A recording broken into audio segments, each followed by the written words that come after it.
Hello students, the topic of the essay is Holi.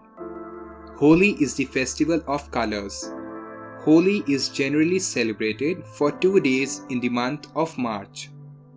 On the first day, a bonfire is lit at night and the goddess Holika is worshipped.